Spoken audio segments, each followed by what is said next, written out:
All right, fight fans, welcome back to another edition of Tarps Off MMA. I'm your host, Chris Mancuso, joined by Jack Gotsell and a very special guest. You would have seen him at Bare Knuckle FC's KnuckleMania, John Lee Chalbeck. He was victorious with a third-round knockout. He has a perfect 9-0 record as a professional. I believe 5-0 as a boxer, 4-0 between mixed martial arts and now BKFC. Is that right? I got the record correct here?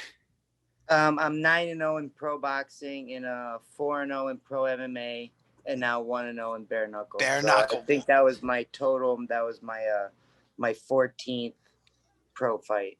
That's incredible, man. Now you're looking at someone who's been through such, it doesn't sound like a high number, but for you, it's been such a long journey. You're a coach, you run businesses as well, which is absolutely incredible. But I want to start with Bare Knuckle FC. You get your first fight. You're on KnuckleMania.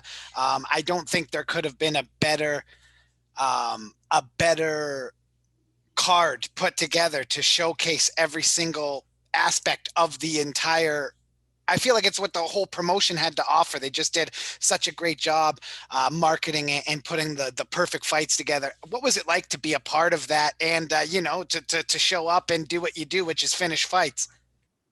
Yeah, I mean, I was incredibly honored to be a part of it and to get in this company early while it's still making waves, before I really do feel like it's going to take over. And, it was cool to see the fighters up close and to see how I matched up against them in person, and to kind of pick everyone's brain. And as a coach and my type of personality is, I feel like every single person we meet has something small to teach us if we are open-minded and we kind of keep our mouth shut and maybe listen a little more. And so I asked every fighter, that does boxing and MMA and bare knuckle, what's the differences for you? And, what was the biggest thing that you took from it? And, I pretty much absorbed all that information. And, after doing it, it took me about 15 seconds to realize that this is game over. Like I was in there and I felt I could see the movements coming at me and I could feel the way it felt. And I was like, this isn't just game over for Greg. This is game over for all these guys. It was like, I love it. It was like the universe, put together a combat sport, that was made just for me, so I don't know. I definitely think it's the funnest thing that I've ever participated in. Yeah, you could see that in there. I mean, some people that don't watch bare knuckle boxing, have never watched it, they think it's barbaric. They think that it's just random brawling. But you could see when you were in there that you are very technical. And that was great for the fans to see your fight and some other people's fights on that card where there is a technical approach. You do have a game plan in there. You're not just swinging wildly trying to knock out your opponent. You have a game plan. You stick to it. And you obviously are an incredibly technical, sound fighter. My philosophy, is, force nothing and take everything. You know what I mean? So, and that's why I tell my students, there will be an opening, find that opening and take it. Don't try to force openings, obviously, as we get more experience, I've been doing this for 25 years, so I can create openings, and do like little tricks, that maybe somebody that's younger that hasn't been doing this as long doesn't know. But I felt like as soon as that bell rang, I had done this like 1,000 times.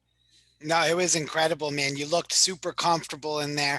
Now, you said it felt like the world had aligned for you, like it's the perfect promotion for you.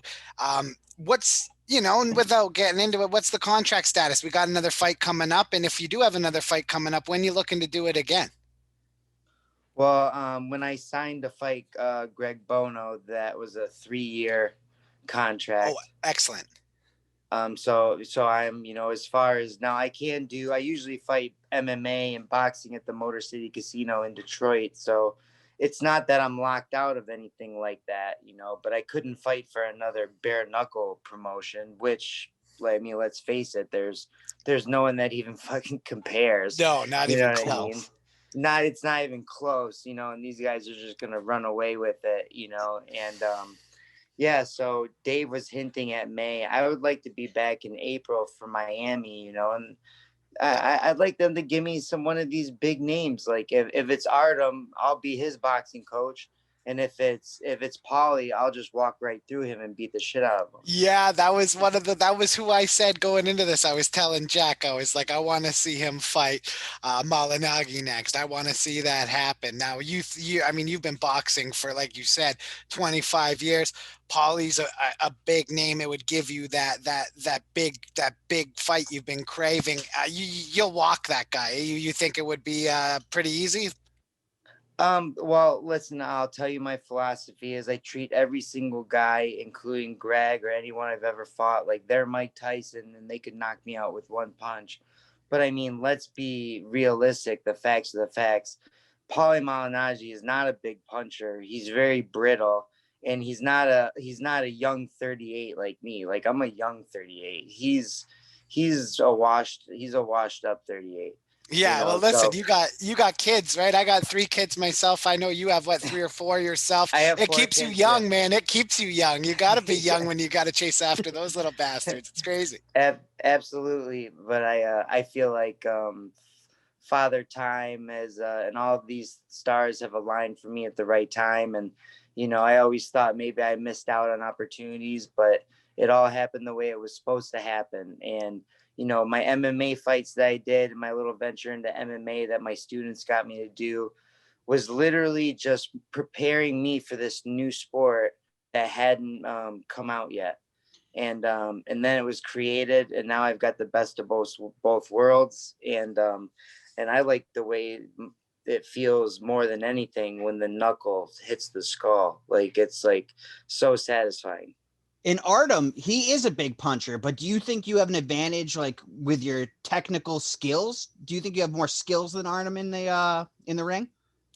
Oh yeah, I would definitely outbox Artem. Like I was saying, if Artem went to my gym, I would be his boxing coach. You know what I mean? Like, Yeah. you know, and I would help him, you know, try to keep his hands by his face. And, you know, he does throw from weird angles. I'm sure he's a powerful guy, but I feel like I could go blow for blow with him if I wanted to, you know, but I wouldn't really need to. I would put more of the Sugar Ray Robinson on him and less of the Jake LaMotta. But if I have to get the Jake LaMotta out, then you know he's always there, you know. But I try to be a little bit smarter now so that we can do this for longer. You know, I used to be all about just testing my chin, which I've never been knocked out, I've never been stopped, you know, I've never been hurt by a punch. But you know, like James says, I look way cooler when I make a miss. That's true. Hell And yeah, in MMA, I know you've never even gone to decision. You've never even left it in the judge's hands in mixed martial arts. Right. I think you know when it comes to mixed martial arts, there's it's so much more popular, and there's so many more people that want to do it, and so you have a lot more pretenders. You know what I mean? So I think you know you see a lot of guys. You know they get hit, whether it's boxing, MMA, or bare knuckle, and they just fucking quit, or they find a way out of there as quick as possible. You know, like I can tell you guys the truth. At the end of the first round, a knuckle went right in my eye, and I was blind in my right eye. And now, if you look back at the video in between the first round and the second round, James is talking to me. He's like, "You're running a clinic," but I'm looking around. I'm trying to get my eyesight back. Now, I always preach, you know, follow the path of positivity. I want you to know that I didn't even think about being blind in that eye. I was like, well, I'm definitely winning this round 10-8. You know, I just knocked him down. He's hurt really bad, and I've got one good eye, and both of my fists feel incredible. So I definitely looking good. And by the time I got back to the line, I wasn't blind anymore. I was seeing double. So I already knew that it was coming back. And then I messed around a little bit, you know, got a little bit more highlights out of it, and then finished the fight a few minutes later, you know, because I knew he was never going to recover from getting his jaw broke by that hook in the first round. You know, he was just fighting on all heart. And like I said, I knew within 10 seconds, you know, what was the result was going to be. No, that's incredible, man. Now we talk about you with the boxing background. You had an MMA submission victory coming from that background. What was it like scoring your first submission victory? Like, were you fired up about that or what? No, I'm not really surprised because my gym is mainly a grappler's gym. Okay. And I'm surrounded by better grapplers, all the time, and I just pay attention to what they do. And while I am a white belt for 12 years, like if I actually would have went to practice and learned the moves, I could be a black belt, you know what I mean? But Yeah, yeah, you you know understand. I you know I have submitted lots of higher belts in practice, and usually if we're sparring MMA, that comes from me using my boxing to hurt them first, and then they fall into like a guillotine or something like that. Right. You know what I mean? So a guillotine is definitely my thing because the wrestlers are always, shooting on me. Shooting, So yeah. if Yeah. I get somebody, it's usually with a guillotine or something like that. But I don't pretend to be some top-notch grappler. I'll be honest, I'd rather not wrestle at all. I'd rather bang it out. No, that's Absolutely. And bare incredible. knuckle gives you every opportunity to bang it out. Yeah, I felt so comfortable knowing that they can't wrestle me. They can't try to take me down. And I just felt like I could let my hands go and they were flowing naturally. And like I said, like I promised everyone, I'll make this look like I did this 1,000 times. Like I've been doing it my whole life. And I'm a man of my word. I sold tickets from Michigan. I had like 20 people come down there. You know what That's I mean? Like excellent. I told Dave I would sell tickets. I told them I would bring them a sign. You know what I mean?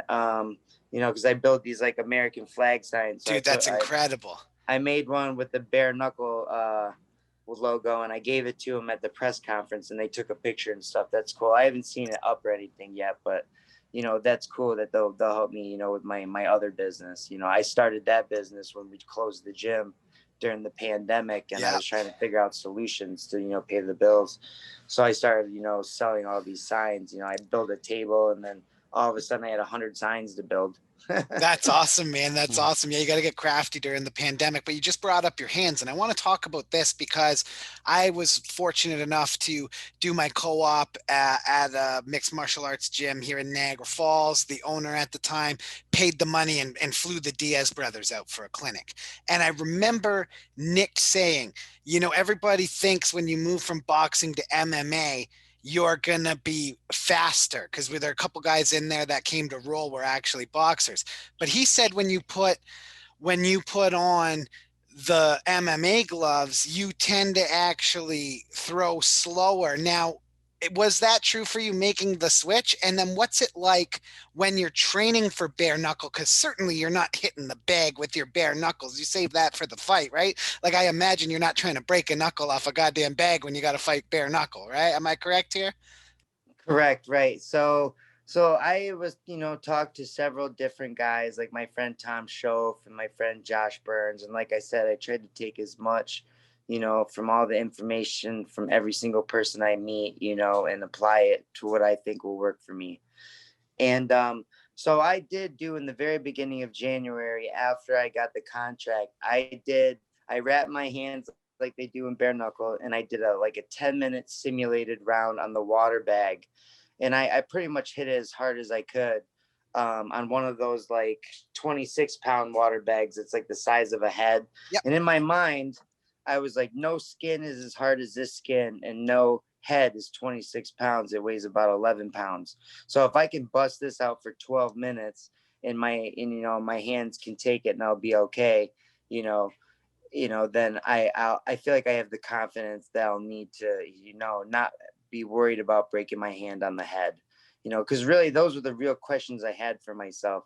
And 100%, when I put MMA gloves on the first time going from boxing to MMA gloves, I thought I was going to be faster, and I did feel slower. Something about the weight distribution didn't feel right to me.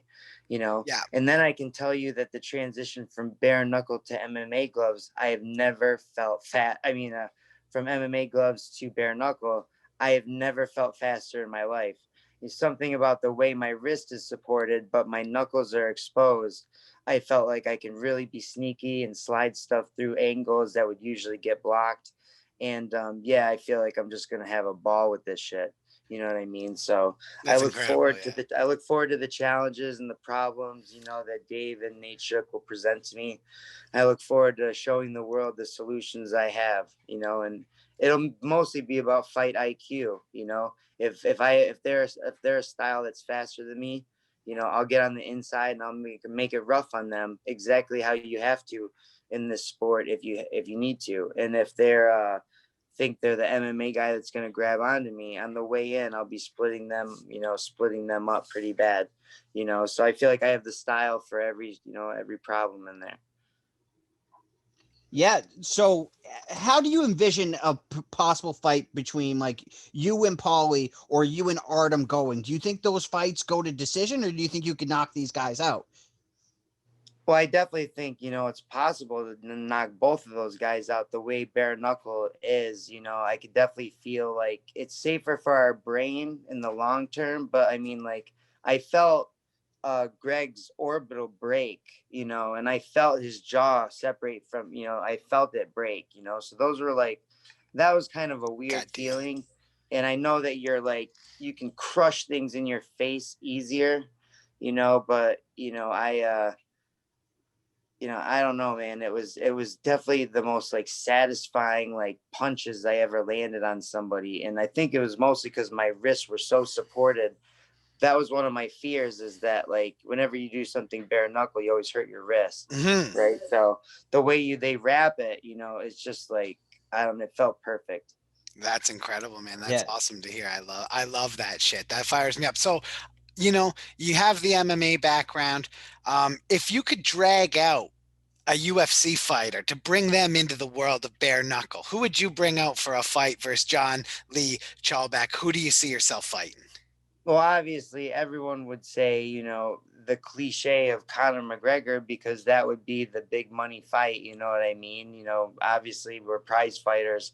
We want to get paid the most Hell amount of yeah. money before our effort, just like Conor, who never boxed a day in his fucking life, really gets to fight Floyd Mayweather, and people actually thought he was gonna win. You know, I know. I just bet as many people $10 as I could so that I could win like $500 and talk shit to like 50 people. Yeah, You know what I mean? yeah, Like, that was never going to be close. instead of just betting one person $500, you know what I mean? I bet 50 people $10 because I wanted my knowledge to get spread around. I was like, look, he's the promoter. He's gonna drag it out, make it seem like you paid your $99.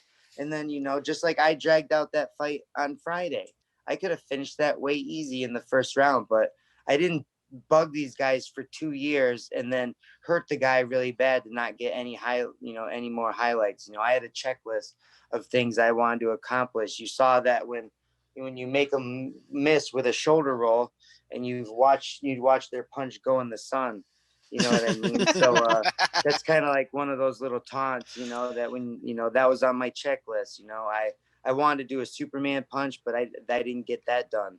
But I wanted Chris Lytle to say that this is the most technical boxer that we've seen since Dak Wynn. He said that. You know, I wanted them to say at the end, John Chalbeck, 9-0 in boxing, 4-0 in MMA, and now 1-0 in bare knuckle. And you know what? You and did a service to the sport there too by being so technical, because like I'm sitting here like, this is technical. I'm explaining to the people that are in our live streams watching these fights that they're not just going out and swinging for the fences. You did put on a technical clinic. Absolutely. Absolutely. And that's what I said I would do, that I would just try to touch him and try to cut him with every punch. And I wasn't going to be swinging or getting into some emotional battle, and that I would use, smart boxing and relaxed fighting to get it done. And, you know, I don't know if you guys know, you know, my story, you know, but I did my first MMA fight the day after my dad died. And, I did that spinning back kick and I broke that guy's ribs. Now, look, I was just the boxing coach, and these guys wanted me to do MMA. And I was like, I don't want to do that. But I decided I would do it. And then it just turned out the timing was my grandma died. The next day, my dad died. Oh. And then the next day after that, you know, I did my MMA fight and I ended up getting, you know, knockout of the year. And something happened to me when I made that walk that night and when I did that fight, that now when I fight, you know, every 20 fights since then, That's when I truly feel my dad, and he like speaks to me on the walkout. So you'll see, if you watch the video again, I close my eyes and I always come out to Frank Sinatra, and I'm listening to him tell me, fight smart, fight relax, and this will be the greatest performance. And if you stay the course, you will be champion. Yep. And I promise everyone, on all my children, on my father and my grandfather, and everyone that's ever supported me, and all my haters, like, I will be champion. I will be the 145-pound champion. It doesn't matter who moves up or who moves down or who doesn't do this. This was made for me. So if you think you're the slicker boxer, I'm going to make it rough on you on the inside. And if you're the MMA guy that thinks you can grab onto me, good luck. Yeah, you're going to get cut on the way in. I love it, man. Now, the sport has um, endless potential. It could be huge. And it sounds like it's getting a huge investor. 7'1" Shaquille O'Neal was at KnuckleMania. Sounds like Shaq is in. Obviously, he's a global figure. That has to be great news for someone signed into a 3-year deal, knowing that the backing and or you could call it the shacking, and all his fans and all the eyes and dollars are going to be coming to the sport. Like, that's got to get you excited. I mean, who doesn't love fucking Shaq, man? If you don't love Shaq, there's something wrong with you.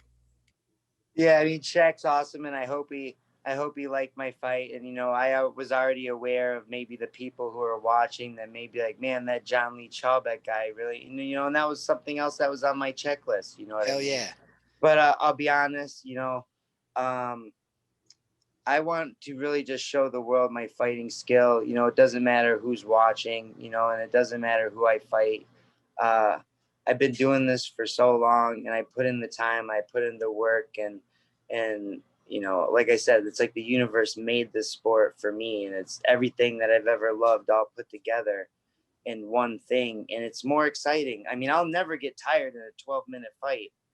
I mean, it's impossible. So I'll just keep punching. I'll just keep punching. These short rounds, are made, for these exciting fights. Every single punch, causes more damage. And, I always wanted to be cut in a fight. And that was one thing on my checklist too. I wanted to be cut, but not too bad. I got a little cut. Boom. There you go. See, another checklist. So I wanted to ask you, you said guys could come up. We saw Johnny Bedford lose the title to Dat. Now, A, I thought, I thought it was a very close fight. I thought when it went down, I was like, I don't think they're going to take the belt from Bedford on that, just based on other promotions, things I've watched in the past. Usually, the old saying, you really got to beat the champ to beat the champ. I thought it Yeah. was, separated by a fucking hair, that fight. Did you agree with the decision? And could you see Bedford or Dat coming up into your realm? I mean, they're only 10 pounds out. I think there's been talk of Bedford moving up before. Yeah, I mean, so as far as the fight went, I thought it was one of those fights where it depends on the personality of the judge. Probably sees it in a certain way. For me, like, if I was a judge, which I would never want to be, um, I'd probably always tend fights, score close fights to the person that's walking them down and bringing the action, more so than somebody that's landing more jabs or something like that. But I think that Dat definitely showed that he was the cleaner boxer, and he was landing some of the cleaner shots more often. But Johnny got in really rough and on the inside, and he landed probably, I think, more shots, because he made his inside work really Yeah. count. So I think whoever was watching the fight, their opinion, it would depend on what type of style they like. I can see it going either way, in that fight. And that's why I think Johnny deserves an immediate rematch. He was 5-0. He's the undefeated Yeah. champ. He carried it well, and it was a close fight. So, I mean, Dat should do that, one more time.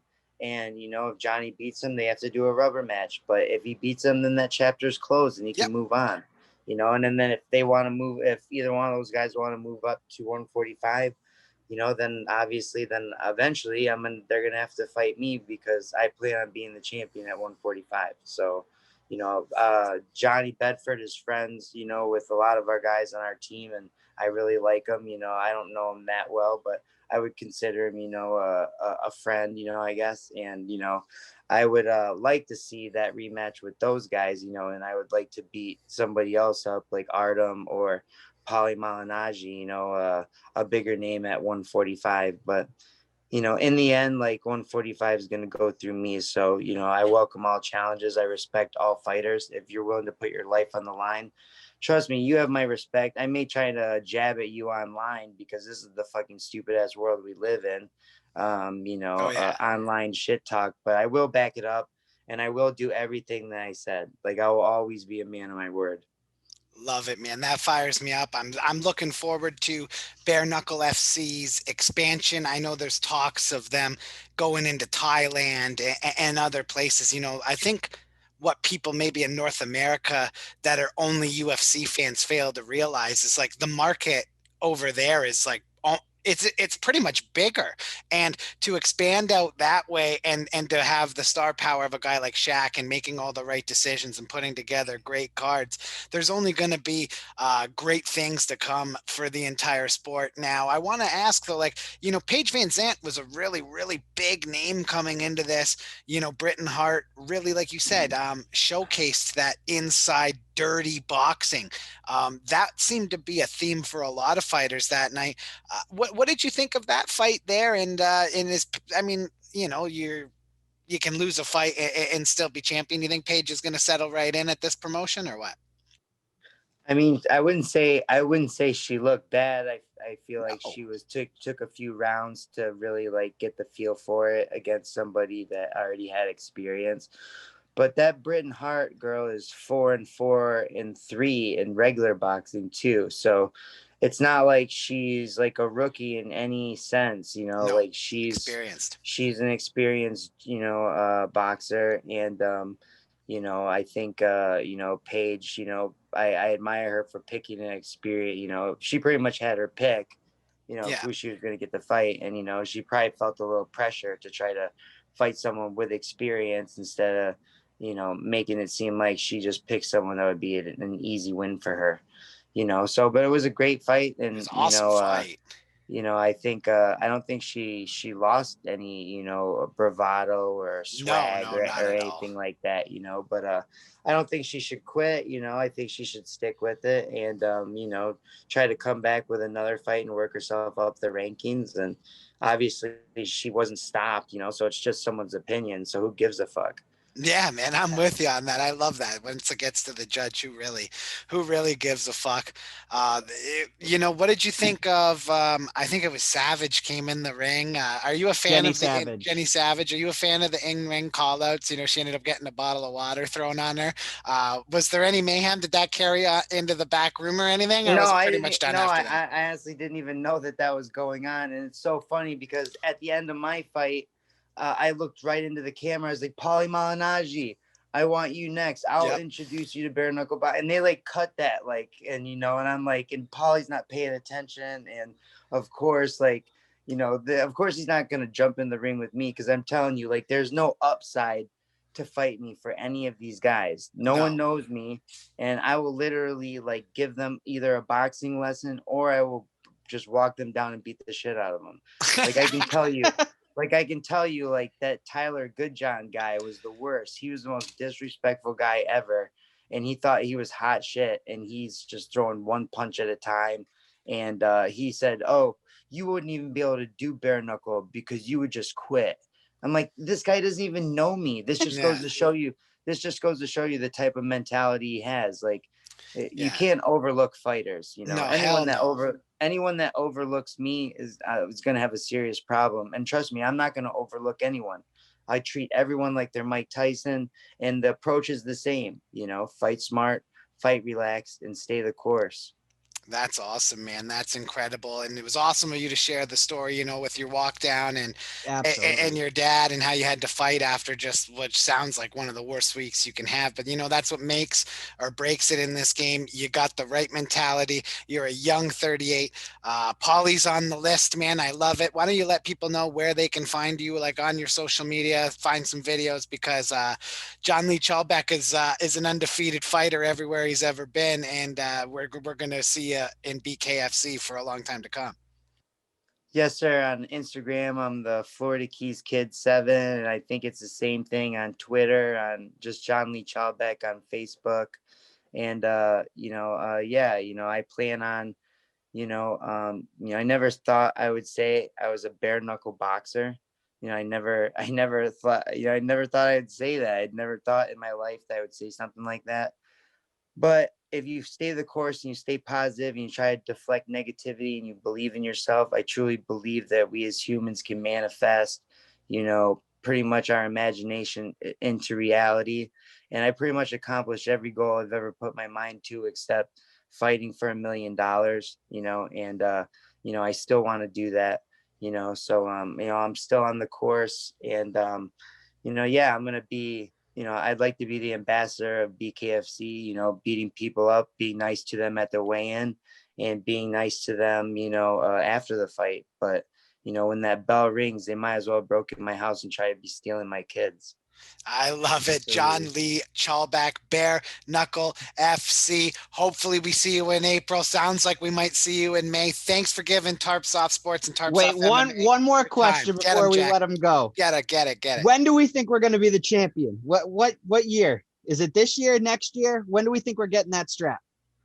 I guess it depends on how fast they move this 145-pound tournament, is I think that they're going to make, like they did with 155-pound. Mm-hmm. I just want to say that, I've been offered BKFC fights before and I've accepted all of them. I was supposed to fight Luis Palomino for his debut, and for some reason that didn't come to fruition. And I was like, what happened? And there was a miscommunication, but I was just sitting back waiting. And, and I finally got my opportunity, but I'm going to stay at 145. I'm not trying to, call anybody else out that doesn't want to fight at 145. I've been fighting at the same weight forever. And, I want to stay right here. I got this dialed in, and I plan on, getting that belt as quick as possible. Dad just won it in his third fight. I don't see why, I can't be on the same timeline. Give me another fight, give me a big name, give me Artem, I'll beat him up. Let me fight for the title, or put me in the tournament and I'll win 3 fights. Love it. John Lee Chalbeck, tarpsoffsports.com and Tarps Off MMA. Thanks you for your time, bro. We'll check back in with you. Great chat, man. Really appreciate it. Thanks for having me, guys. Thank you. No problem, man. We really appreciate it, guys. Take care.